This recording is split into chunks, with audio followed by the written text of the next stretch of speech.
Morning, everybody. How you doing today? A little bit late this morning, still coming to you from the West Coast, as you can tell by the glamorous background in the vlog. For those of you on the podcast, standard business hotel. Doesn't matter what country you are in.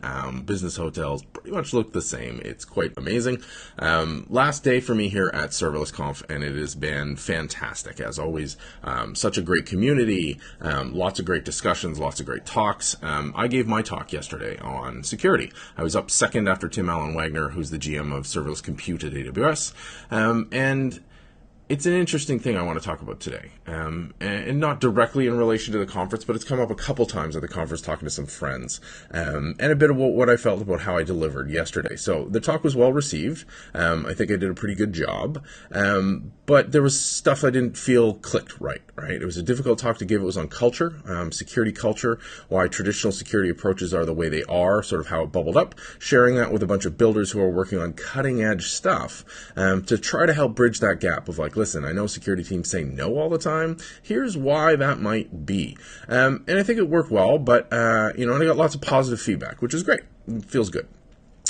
But I had to go seek out a couple trusted friends to get some honest and open feedback about some of the things that I was looking to try to improve, right? I wasn't looking for, hey, you sucked, that failed, that flopped. I was looking for, okay, I know what you're trying to get at, or were you trying to get at this? Here's what might be better. And this topic has popped up a couple times throughout this conference where I was talking to a friend of mine, and he's an engineering leader at a really cutting edge startup. And I said, hey, it's interesting that all these talks, they're all about successes. We very rarely talk about failure. And this kind of goes back to the last couple episodes of Mornings with Mark. So we had discussion at scale 2 back, and yesterday sort of talking about toxicity and security's responsibility. I think a lot of those things contribute to the fact that we don't share when things don't go well. So even in these success stories, it is highly unlikely that people came right out of the gate with the best solution or a solution that worked. Yet when we're talking at conferences, when we're presenting our work online, when we're writing things up, it's almost universally, hey, we picked the right path, went through the right path, and here's how we scaled to, 100 million users. Yet, having been in this industry for a very long time now, I know that's not the case. That's not the case. Nobody comes out of the gate swinging, pure success. And it takes a while to build up to there. But my question is sort of, how are we not in an environment at this point where, sure, don't seek out failure, don't aim to fail, but let's learn from each other's stumbling blocks. Now, I know when it comes to security, that's really touchy, like super touchy, just because normally a security failure means that somewhere along the lines there was a victim, there was a data breach, there was an issue, and you're worried about maybe your job.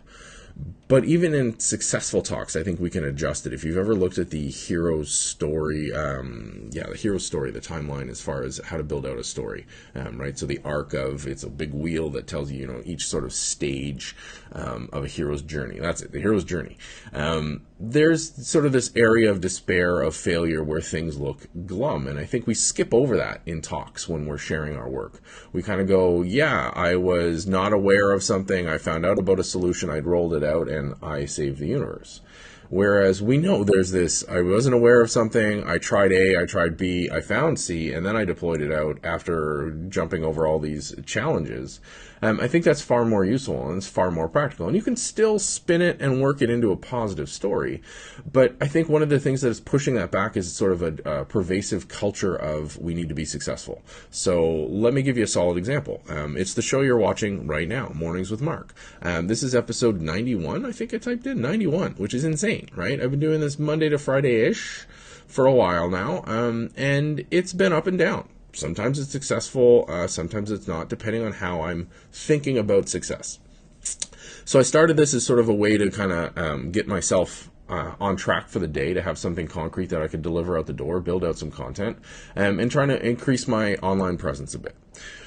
And of course, I was hoping that I would get a ton of live viewers and people would be tuning in all the time and I would feel great. I'd be like, oh yeah, me, I'm super popular.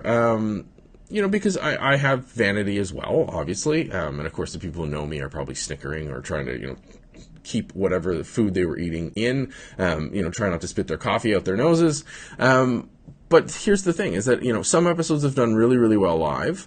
Some have not. In general, I get a decent amount of live viewers, but I get far more after the fact. And this show has helped me sort of focus my thoughts. It's helped me build out and see what content is good. It's helped me get into a regular cadence of content. So, and see what content of that not is good.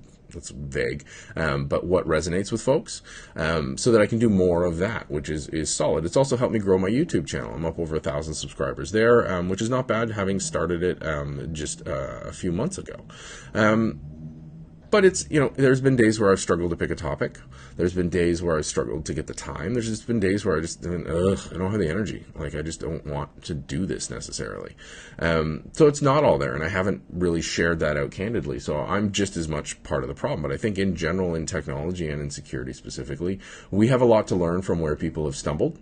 We have a lot to learn where people have tried different solutions and failed, and to learn from why that failed in that case. And not that, hey, this solution is a failure no matter what it is, but just in that specific case, did not work for the following reasons.